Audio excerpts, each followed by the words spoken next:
Very good evening to all.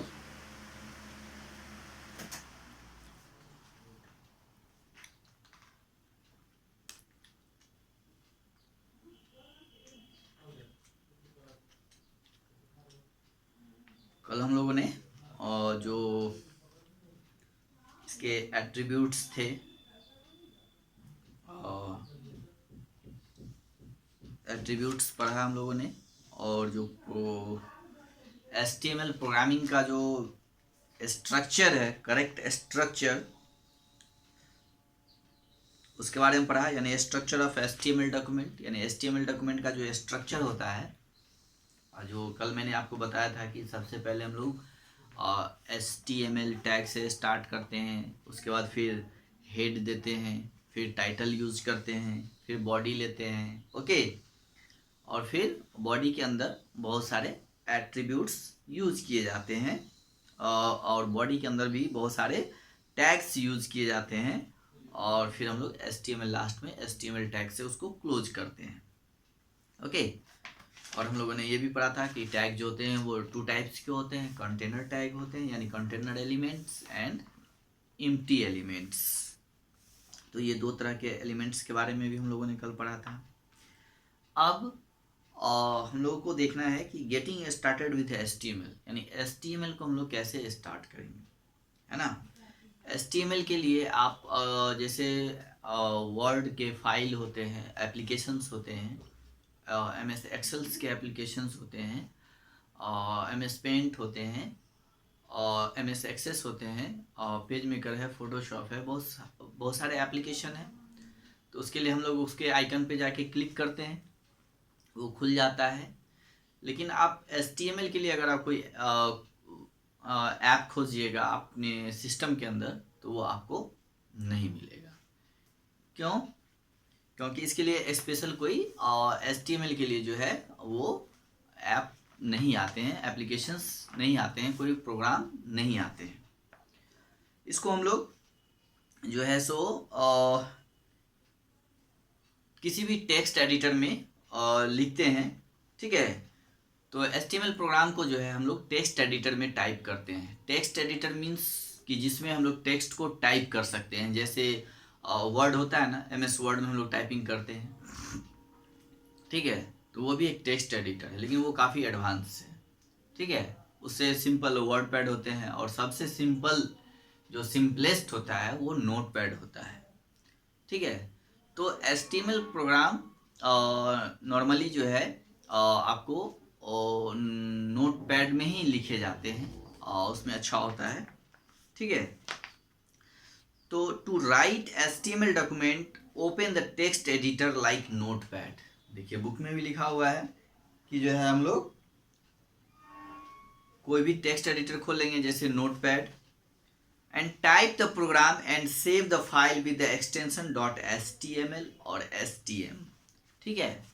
अब हम लोग कोई भी नोट पैड जो होता है, ये एप्लीकेशन, ठीक है, यानी ये जो है हम लोग खोलेंगे, और इसी में हम लोग टाइप करेंगे, और टाइप करने के बाद फाइल को सेव करेंगे, और सेव करने के साथ फाइल के नाम के साथ हम लोग .html या फिर .htm, ये एक्सटेंशन नेम है, EXTENSION, एक्सटेंशन, है ना। तो ये एक्सटेंशन नेम है, हर फाइल का एक्सटेंशन नेम होता है ना। जितने भी एप्लीकेशंस होते हैं, जितने भी प्रोग्राम होते हैं, सबके अपने अलग अलग एक्सटेंशन होते हैं। जैसे वर्ड का DOC होता है, एक्सेल का XLS होता है ना, पावर पॉइंट का .ppt होता है, ओके, और एक्सेस के .mdb होते हैं। इसी तरह और भी बहुत सारे, जैसे HTML के HTML या फिर HTM होता है, ठीक है। तो जितने भी प्रोग्राम होते हैं, एप्लीकेशंस होते हैं, हर एक प्रोग्राम का अपना एक एक्सटेंशन नेम होता है, ठीक है। तो इस एक्सटेंशन नेम से हम फाइल के टाइप्स को पहचान लेते हैं कि वो किस टाइप का फाइल है। जैसे जो इमेज वाले फाइल होते हैं, उसके एक्सटेंशन जो होते हैं वो .jpeg होते हैं, ठीक है, या फिर JPG होते हैं, या फिर GIF होता है ना। तो इस तरह से जितने भी प्रोग्राम फाइल्स होते हैं, जितने भी डॉक्यूमेंट्स होते हैं, वो एक्सटेंशन नेम, उनका एक एक्सटेंशन नेम होता है। उस एक्सटेंशन नेम से हम उसके फाइल के टाइप का पता करते हैं। जैसे अगर किसी फाइल के नाम में .doc लगा हो तो हम लोग समझ जाते हैं ये डॉक्यूमेंट फाइल है, यानी MS वर्ड में क्रिएटेड है, ठीक है। और .xls लगा हुआ है, जैसे हम लोग देखेंगे, और जैसे फाइल का नाम अगर कुछ भी मान लीजिए राज है ना, और .xls लगा हुआ है तो हम लोग समझ जाएंगे ये एक्सेल का फाइल है, राइट। और जैसे राज .doc है तो हम लोग समझ जाएंगे ये वर्ड का फाइल है ना, MS वर्ड का। अगर मान लीजिए राज .ppt लगा हुआ है तो हम लोग समझ जाएंगे ये पावर पॉइंट का है, ओके। तो इस तरह से इस एक्सटेंशन नेम से जो है हम किसी फाइल को सॉर्ट कर सकते हैं, है ना, अलग कर सकते हैं। मान लीजिए आपके सिस्टम में बहुत सारे फाइल हैं, और जैसे वर्ड के भी हैं, एक्सेल्स के भी हैं, पावर पॉइंट के भी हैं। हमको सिर्फ वर्ड का फाइल ढूंढना है, उसका लिस्ट निकालना है, तो हम इसके एक्सटेंशन नेम से फाइंड करेंगे। तो सिर्फ एक्सेल का ही या वर्ड का ही या फिर पावर पॉइंट का ही फाइल हम ढूंढ सकते हैं। आपके वो स्क्रीन पे उसी का रिजल्ट आएगा। तो जितने भी प्रोग्राम्स होते हैं सबके अपने एक्सटेंशन नेम होते हैं। तो एक्सटेंशन नेम से भी फाइल का पता लगाया जा सकता है कि वो किस टाइप का फाइल है, एक्सेल का है या वर्ड का है या फिर HTML का है, ठीक है। तो जब हम नोटपैड में कोई भी प्रोग्राम टाइप करने के बाद उसको सेव जब करेंगे, तो सेव कर जिस नाम से करेंगे उस नाम के साथ HTML या फिर .htm भी उसमें टाइप करेंगे। उससे मतलब एक्सटेंशन नेम के साथ हम लोग फाइल को सेव करेंगे। जैसे मान लीजिए कोई HTML फाइल हमने बनाया और प्रोग्राम नोटपैड में टाइप किया, जब उसको हम लोग फाइल नेम देंगे, सेव करेंगे, तो ठीक है, जैसे वेब पेज नाम दिया फाइल का, वेब पेज, ठीक है। तो वेब पेज के साथ वेब पेज लिखने के बाद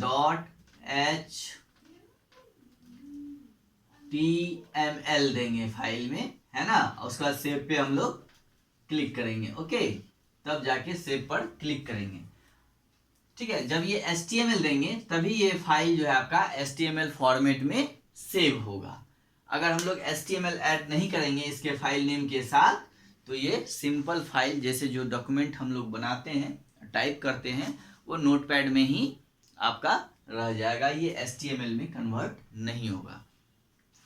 तो आपको ये ध्यान देना है कि जब भी हम कोई नोटपैड में कोई प्रोग्राम बनाते हैं तो उसको लास्ट में जब सेव करते हैं तो सेव करते वक्त उस फाइल के नाम के साथ हम लोग HTML एक्सटेंशन या फिर HTML जरूर डालना है, आपको उसके साथ सेव करना है, ठीक है। तो type the program and save the file with the extension .html और HTML। Every HTML document will be saved with the extension .html और HTML, है ना। जो भी जितने भी HTML डॉक्यूमेंट होते हैं वो .html या फिर HTML के साथ ही सेव होते हैं, ठीक है। अब यहाँ पे स्टेप दिया हुआ है, the steps to create a web page using a text editors are, है ना, कैसे हम लोग वेब पेज को जो है क्रिएट करेंगे, ठीक है। तो अब देखिए,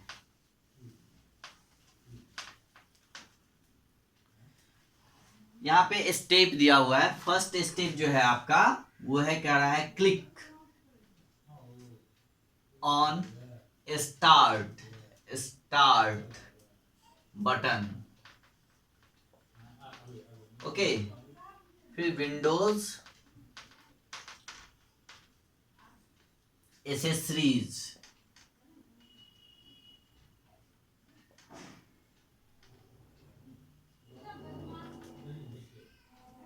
और फिर नोट पैड, ठीक है। आप देखिएगा कि आपको कंप्यूटर के लेफ्ट साइड में, लेफ्ट बॉटम में देखिएगा कॉर्नर में कि एक स्टार्ट बटन होता है ना, और जिस पे आप क्लिक करेंगे तो विंडोज आएगा, और विंडोज के अंदर जो है आपका एसेसरीज आता है ना, और एसेसरीज के अंदर नोट पैड होता है, ठीक है। यानी विंडोज एसेसरीज आएगा, स्टार्ट बटन, फिर विंडोज एसेसरीज आएगा, और उसमें हम लोग देखेंगे नोट पैड होता है। तो नोट पैड पर जब हम लोग क्लिक करेंगे तो नोट पैड का जो है विंडो यानी स्क्रीन आपके मॉनिटर पे, स्क्रीन पे जो है वो आएगा। और जैसे यहाँ पे दिखाया जा रहा है, ठीक है, ये स्क्रीन जो है इसमें हम लोग इस तरह का स्क्रीन आएगा और यहाँ जो है आपको प्रोग्राम को टाइप करना है, ठीक है। तो ये स्क्रीन खुल जाएगा नोटपैड का। The notepad window appears, type the HTML program. ये इस तरह से जब हम प्रोसेस करेंगे तो ये आपका नोटपैड खुल जाएगा, ठीक है। और नोटपैड खुलने के बाद उसमें हम लोग प्रोग्राम को, सेकेंड स्टेप जो है वो है the notepad window appears, type the HTML program, ठीक है। उसके बाद उसमें हम लोगों को प्रोग्राम को टाइप करना है, ठीक है। नेक्स्ट है click the file menu and select save as options, ठीक है। उसके बाद हम लोग नोटपैड में जो फाइल ऑप्शंस होते हैं आप देखिएगा यहाँ पे दिया हुआ रहता है फाइल, है ना, edit, format, view and help. ये 4-5 मेनूज होते हैं ऊपर में, इसमें बहुत कम ही होते हैं, ठीक है। तो यहाँ पे फाइल में जा करके हम लोगों को क्लिक करना है फाइल पे और फिर सेव एज बटन पे क्लिक करना है, ओके। जैसे ही सेव एज पर हम लोग क्लिक करेंगे तो सेव एज का डायलॉग बॉक्स जो है वो आपके स्क्रीन पे आ जाएगा। उसके बाद वहाँ पे हम लोग को enter the name of the file along with extension, वहाँ पे हम लोगों को फाइल का नाम देना है, ठीक है। और फाइल के नाम के साथ हम लोग .html या फिर HTML एक्सटेंशन के साथ उसको जो है सेव बटन पे क्लिक करना है, ओके। तो ये आपका HTML फाइल डॉक्यूमेंट जो है वो वो तैयार हो जाएगा, ठीक है। और एक चीज़ ध्यान रखना है कि जब हम HTML फाइल को सेव कर लेंगे, ठीक है, .htm के साथ, तो फिर वो नोटपैड में आपको नहीं खुलेगा। सिंपली अगर आप खोलिएगा तो खोलने के लिए फिर आपको फाइल के नेम के साथ HTML एक्सटेंशन देना ही होगा, ठीक है। आफ्टर, अब देखिए यहाँ नोट में, नोट वाला बॉक्स में एक चीज़ दिया हुआ है कि आफ्टर सेविंग द फाइल, है ना, फाइल को सेव करने के बाद notice the icon of the file, it is an internet explorer file icon. जैसे ही आप फाइल सेव करिएगा तो आप ध्यान दीजिएगा कि जो फाइल सेव होते हैं ना, तो ऊपर में फाइल का जो नाम आएगा उसके पहले इंटरनेट एक्सप्लोरर का जो है आइकन बन जाता है ना। Double click on it open, और उस पर जब आप डबल क्लिक करिएगा तो वो फाइल खुल जाएगा। It will be open in internet explorer, तो वो इंटरनेट एक्सप्लोरर में खुल जाएगा। इंटरनेट एक्सप्लोरर क्या होते हैं ये तो मैंने आपको पहले ही बताया है कि एक वेब ब्राउज़र होते हैं, और वेब ब्राउज़र की मदद से ही हम लोग इंटरनेट को एक्सेस कर पाएंगे, या फिर HTML के जो भी फाइल होते हैं, HTML डॉक्यूमेंट्स जो होते हैं वो वेब ब्राउज़र के द्वारा ही ओपन होते हैं। तो हम लोग को इंटरनेट एक्सप्लोरर में जाके, फाइल में जाके ओपन करना है और फाइल को वहाँ से ढूंढना है जो हम लोगों ने नोटपैड में बनाया था, ठीक है। अब हम लोग देखते हैं यहाँ पे नेक्स्ट है बॉडी टैग, ठीक है। बॉडी टैग क्या होता है? तो the body tag defines the document's body, यानी ये डॉक्यूमेंट्स के बॉडी को डिफाइन करता है। Various markup elements are allowed within the body to indicate headings, paragraph, list, hyperlink etcetera.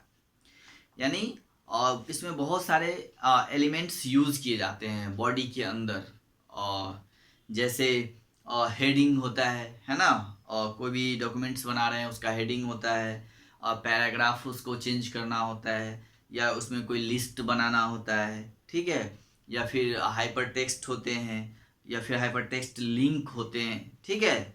ये सब चीज़ें जितने भी होते हैं सब बॉडी के अंदर होता है, बॉडी के अंदर ही होता है, ठीक है। अब बॉडी के भी कई सारे एट्रीब्यूट्स हैं, है ना, जैसे बैकग्राउंड है, यानी बॉडी के अंदर हम लोग बैकग्राउंड यूज करते हैं, यानी हम लोग जो टेक्स्ट लिखेंगे उसके पीछे का बैकग्राउंड कैसा होगा। जैसे यहाँ पे हम लोगों ने इसका वाइट बैकग्राउंड है, इस पर हम लोगों ने ब्लैक कलर का यूज किया है, तो ये पीछे का बैकग्राउंड कलर होता है, आगे का जिस कलर से हम लोग लिख रहे हैं वो फोरग्राउंड कलर होता है, ठीक है। तो बैकग्राउंड कलर आपको जो डॉक्यूमेंट है, आप जो डॉक्यूमेंट बना रहे हैं HTML वेब पेज पे, वेब पेज, तो उसका बैकग्राउंड आप कैसा रखना चाहते हैं, ठीक है। तो उसके लिए हम लोग बैकग्राउंड एट्रीब्यूट्स बॉडी के अंदर यूज करेंगे। उसके लिए बैकग्राउंड होता है, यानी this attribute is use to apply a picture as a background on the web page. आप उसके अंदर बैकग्राउंड के अंदर जो है पिक्चर्स लगा सकते हैं, किसी का भी कोई भी पिक्चर्स, ठीक है। उसके लिए यहाँ सिंटैक्स दिया हुआ है, आप देखिएगा कि body background equal to Adosoft logo dot JPG, यानी यहाँ पे आपको फाइल का नाम देना है, जो पिक्चर लगाना है उस पिक्चर का जो नेम होगा, फाइल नेम होता है, उसका नाम देके और फिर जो है आपको बॉडी टैग में देना होगा, ठीक है। नेक्स्ट है बीजी कलर, यानी this attribute use to change the background colour of the web page, यानी वेब पेज का बैकग्राउंड चेंज करने के लिए, ठीक है। फिर है टेक्स्ट। अब टेक्स्ट में जो है जैसे हम लोग कोई भी चीज़ लिखेंगे बॉडी के अंदर तो उसका कलर कैसा होगा, है ना। यानी this attribute is use to change the colour of whole text of the web page. You can specify the colour value RGB, यानी red, green and blue. Value pairs in hexadecimal notations, example white would be double HFFF, यानी 2 4 6 time F, है ना। तो जितने भी colour हैं उसके hexadecimal codes होते हैं, राइट। तो हेक्साडेसिमल कोड जो है वो आपको यहाँ पे दिया हुआ है। अब हर कलर का जो है यहाँ पे हेक्साडेसिमल कोड दिया हुआ है, basic colours and their hexadecimal codes. Like red का जो है colour code hash 2 time F and 4 time 0, okay. Second cyan, इसका कोड है आपको hash 2 times 0 and 4 time F। Blue का hash 4 time 0 and 2 times F। तो इस तरह से बहुत सारे यहाँ पे जितने भी कलर हैं हर कलर का कोड दिया गया है, यानी प्रोग्राम के अंदर आपको कलर्स कोड ही डालने होते हैं। तो वहाँ पे आप जो है कलर कोड का यूज करेंगे तभी आपका बैकग्राउंड जो है वो कलर, वो जिस कलर का कोड का यूज करेंगे उस कलर में वो चेंज हो जाएगा। देख रहे हैं ना यहाँ पे जैसे बैकग्राउंड में जो है पिक्चर लिया गया है, फिर ये टेक्स्ट का बैकग्राउंड कैसा होगा, ठीक है। तो इस तरह से हम लोग बैकग्राउंड चेंज कर सकते हैं, ठीक है। तो यहाँ पे आपको फिर टेक्स्ट का लेफ्ट मार्जिन है, टॉप मार्जिन, ये भी एट्रीब्यूट है, यानी टेक्स्ट को हम लोग this attribute is use to leave blank area on the left side. अगर लेफ्ट एट्रीब्यूट्स हम लोग लेते हैं तो ये लेफ्ट साइड से थोड़ा सा ब्लैंक एरिया को छोड़ता है, खाली जगह छोड़ता है। और टॉप मार्जिन लेते हैं तो this attribute is use to leave blank area from the top edge of the document, यानी ऊपर से आपको ये थोड़ा सा मार्जिन छोड़ेगा, ठीक है। तो इस तरह से ये एट्रीब्यूट्स हैं और इनको यूज करेंगे हम लोग प्रोग्राम के अंदर, ठीक है। और यहाँ पे कलर कोड दिया गया है, जिस कलर कोड को आप लोग रिवाइज रिमेंबर करिएगा ताकि आपको प्रोग्राम बनाने में जो कलर दिया जाएगा तो उसका आप यूज कर सकें, ओके। तो आज इतना ही पे हम लोग रहने देते हैं। इसमें एक हॉरिजॉन्टल रूल टैग्स हैं, फिर BR टैग्स हैं, ठीक है। इसमें और भी जो है आगे टैग्स के बारे में दिए हुए हैं, बहुत सारे टैग्स हैं और उसके एट्रीब्यूट्स हैं। फिर कमेंट्स, HTML फाइल में हम लोग कमेंट्स कैसे डालेंगे, तो 1 से 2 क्लासेस में और अभी लगेंगे, ठीक है। और तब तक आप इस चैप्टर को जो पीछे कराया गया है और जो बताया गया है उसको आप रिवाइज करिए।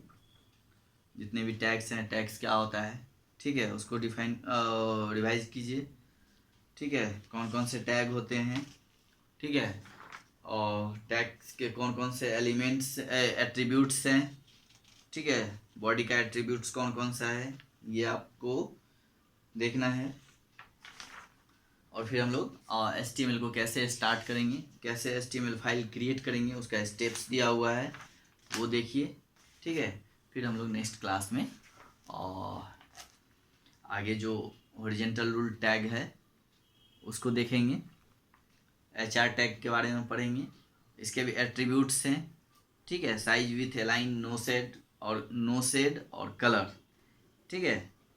फिर BR है, लाइन को ब्रेक करने का टैग है, अगर हमको लाइन ब्रेक करना हो तो कैसे करेंगे, तो ये सब हम लोग अब नेक्स्ट क्लास में पढ़ेंगे, ठीक है। तब तक आप पीछे का जो भी आपको स्ट्रक्चर बताया गया प्रोग्राम का उसको रिवाइज करिए, कि पहले प्रोग्राम में हम लोग क्या लिखेंगे, फिर उसके बाद कौन सा टैग आएगा, फिर कौन सा टैग आएगा, तो आप उसको सिस्टमेटिकली रिवाइज कीजिए। ओके।